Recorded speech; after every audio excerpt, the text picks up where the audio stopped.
Shoah ahora.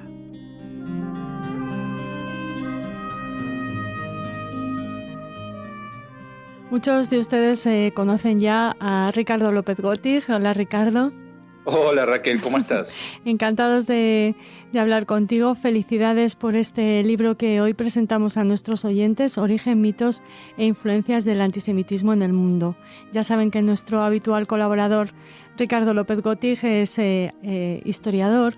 Y me pregunto, Ricardo, ¿cómo surge la idea de hacer este libro sobre un tema del que se ha escrito mucho? No siempre imagino que lo suficiente, pero sí mucho. El libro está pensado para el lector no judío. Yo lo que muchas veces observo es que la literatura sobre el antisemitismo la lee obviamente la comunidad judía y que queda encerrado en ese tipo de lectores, en ese segmento de la lectura. Y lamentablemente no trasciende mucho más. Y este libro está enfocado para aquel que no es judío, como es mi caso. Es decir, es un poco un libro de aprendizaje también al haberlo escrito.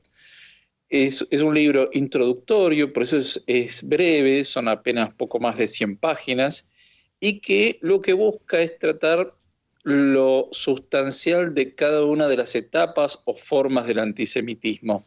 De modo que uno puede hacer un recorrido ágil, en poco tiempo, uno se pueda adentrar en el tema y que sirva como disparador para inquietudes y nuevas lecturas. Uh-huh. De hecho, no solo nuevas lecturas, sino para mí, en mi caso, es continuar con algunos temas de investigación, específicamente el que tiene que ver con el antisemitismo en Argentina y sobre todo los intelectuales antisemitas. Sí, a ese tema dedicas uno de los capítulos de este libro, cuya portada quizá expresa o muestra la imagen de la cara del antisemitismo más dolorosa, que es la Shoah.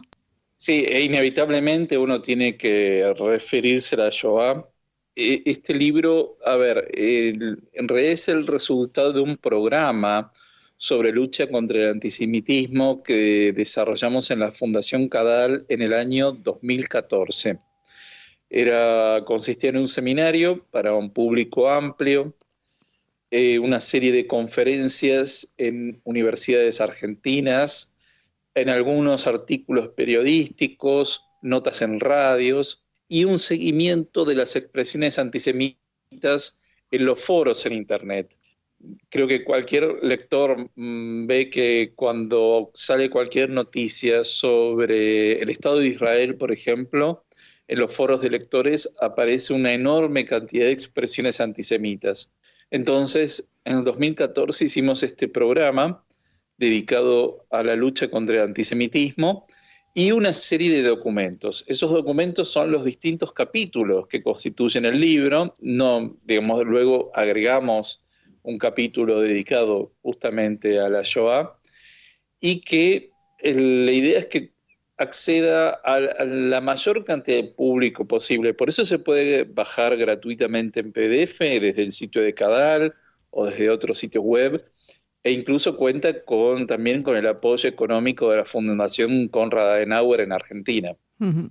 Los capítulos eliges empezar por hablar del sionismo, luego recoges cómo surgen las teorías de la conspiración judía mundial, después ya pasas al nacionalismo y su ideología genocida, es el antisemitismo soviético también, que no se ha tratado mucho, al que dedicas el capítulo 4, la negación de la Shoah, y lo que comentábamos de autores antijudíos argentinos, para terminar con la creación del Estado de Israel, que viene a colación de lo que estábamos hablando, de esas expresiones antisemitas que aparecen siempre que se habla de la política o de la situación actual del Estado de Israel. De todos estos capítulos, Ricardo, ¿cuáles crees que son los más desconocidos para lo que decías, el lector no judío?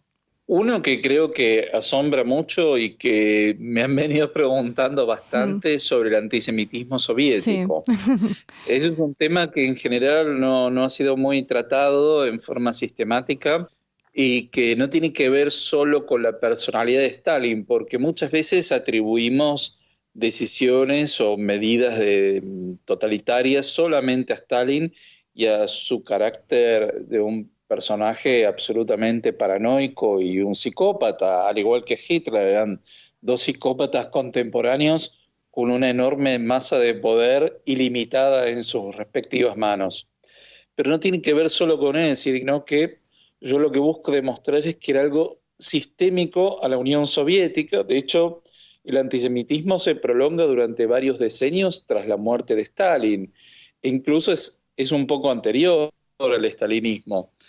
Entonces, ese es uno de los temas que me parece que ha generado como un interés que mucha gente no conocía, y que de hecho hubo antisemitismo no solo en la Unión Soviética, sino en los países de Europa Oriental tras la cortina de hierro. Uh-huh.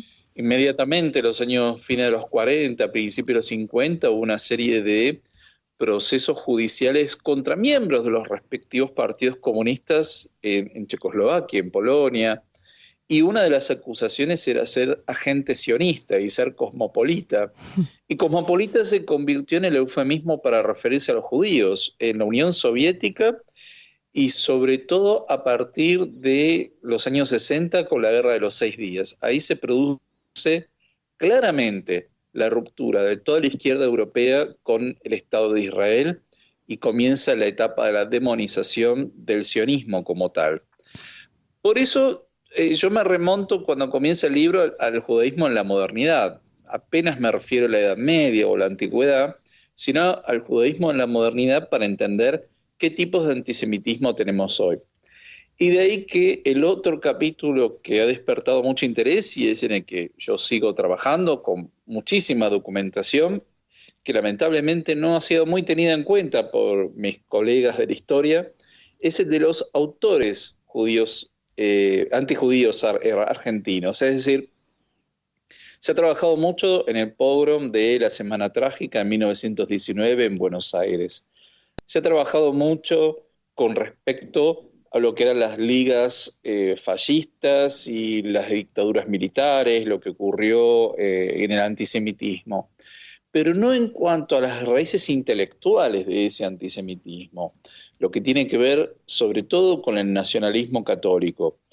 Y quizás porque en Argentina hay una clara influencia de la Iglesia católica romana. De hecho, hay un papa argentino, lo cual indica la fortaleza que tiene la Iglesia católica en Argentina. Hay una etapa de autores antisemitas que eran sacerdotes o que estaban muy vinculados a las autoridades eclesiásticas o que influyeron poderosamente en las Fuerzas Armadas. Y ahí se puede entender entonces mucho de la ideología que estaba detrás de los sucesivos golpes militares que hubo en Argentina, que no eran un simple cambio de un presidente constitucional por un general, sino que había una concepción atrás de eso, que era la del nacionalismo católico y el de retornar a las raíces hispano-católicas muy ficticias de la argentinidad, porque en realidad, si uno se pone a revisar todo eso, había mucho más de mito que de realidad, y que el componente antisemita era muy fuerte. Y yo siempre señalo el siguiente autor, Gustavo Martínez Zuviría, que fuera de Argentina no es muy conocido, de hecho hoy en Argentina no es muy conocido, pero Gustavo Martínez Zuviría fue el director de la Biblioteca Nacional desde 1930 hasta 1955. Y él fue un autor muy popular en los años 30, 40 y 50. Y dejó varios libros de un contenido antisemita clarísimo, indiscutible. Entonces, la difusión popular que tuvieron estas ideas caló muy hondo en muchas generaciones. También cuando hablabas del antisemitismo soviético, en tu libro apuntas una circunstancia que a lo mejor no ha sido muy tratada, y es ese apoyo de la Unión Soviética a los países árabes que genera esa desconfianza hacia sus nacionales judíos también, ¿no? Claro, porque es un tema muy interesante. Hoy en general está la idea de que el árabe es musulmán, lo cual es un error histórico. Lo que definía al árabe como tal era la lengua y la cultura. Por lo tanto, uno podía ser árabe musulmán, árabe cristiano y árabe judío. Es decir, las comunidades judías en Irak, en Siria, en Yemen, se consideran árabes a sí mismas, porque eran parte de esa cultura, de esa lengua, de esa cultura, de esas tradiciones, independientemente de la religión. Y lamentablemente lo que ocurre a partir de la creación del Estado de Israel, la demonización de Israel y sobre todo a partir de la Guerra de los 6 días, es esa ruptura de la izquierda europea. Y que lo que ocurrió en los años 60 fue una guerra fría árabe, a su vez, dentro del contexto de la guerra fría planetaria entre el bloque occidental y la Unión Soviética, también se dio una guerra fría árabe, y esa consistía en un enfrentamiento entre Egipto y Arabia Saudí, básicamente por el predominio en los pueblos árabes. Y ahí vemos que Egipto se apoyó fuertemente en la Unión Soviética. En la olvidada guerra del Yemen que hubo entre 1962 al 66, ahí Egipto tuvo un fuerte apoyo soviético en armas, en transporte, en la logística para el ejército egipcio en lo que era Yemen. Y de modo que ahí también hubo una articulación entre la demonización del Estado de Israel y a ser vista también como un agente del imperialismo occidental en Medio Oriente. Volvemos al tema de los autores antijudíos argentinos, que me parece muy interesante. Es también este libro un poco una denuncia de esa transferencia del antisemitismo que se ha hecho en Argentina a través de estos autores, me imagino, Ricardo. Claro, por ejemplo, ahí encontramos que Hugo Wast, que era el seudónimo de Gustavo Martínez Zuviría, es el primero en que plantea en términos de ficción lo que luego se va a conocer como el Plan Andinia. El Plan Andinia es una de las tantas conspiraciones atribuidas al judaísmo, que es la idea de tomar la Patagonia y constituir en ese enorme territorio un segundo Estado de Israel. Y eso aparece primero en la literatura de ficción. Entonces, ahí hay una clara influencia. Sacerdotes como Julio Membiel y Virgilio Filippo también tienen un antisemitismo expreso. De hecho, escribieron varios libros sobre los judíos, sobre la Kabbalah, y desde un punto de vista absolutamente demoníaco. Y ellos veían a esa lucha contra el judaísmo como una lucha contra el anticristo. Y de hecho, ¿en qué texto se apoyaban? En los protocolos de los sabios de Sion. Entonces, ahí vemos cómo se entronca todo esto y lo veían como una lucha contra la modernidad, a la que consideraban una creación del judaísmo, con lo cual, a ver, ahí hay un error histórico, porque la revolución industrial en Inglaterra a mediados del siglo XVIII no había judíos, eran gente de la burguesía inglesa y de la nobleza inglesa que invirtieron en la industrialización. La Revolución Francesa no tuvo protagonistas judíos. Y todo eso, sin embargo, lo atribuyen a una conspiración judía mundial, y tampoco tenemos judíos en la guerra de independencia de Estados Unidos, ni en una serie de procesos que llevaron a la modernidad. Sí, los judíos estaban muy bien preparados para los desafíos de la modernidad. Y eso es algo que yo quiero enfatizar mucho. ¿Por qué? Porque estaban preparados porque tenían una vasta cultura literaria, en idiomas, en disciplina de vida, en el uso de los horarios, la alimentación, y toda esa disciplina de su vida interna, religiosa e intelectual, claro, les servía para insertarse exitosamente en la modernidad. Pero no es algo que sea, digamos, ningún secreto. Hoy nosotros lo vemos con los pueblos asiáticos. Tienen una disciplina de vida, una gran dedicación al estudio, y por eso tienen tanto éxito en la vida económica en varios países, ¿no? No por nada tanto China como Japón son los segundo y tercer PBI del mundo.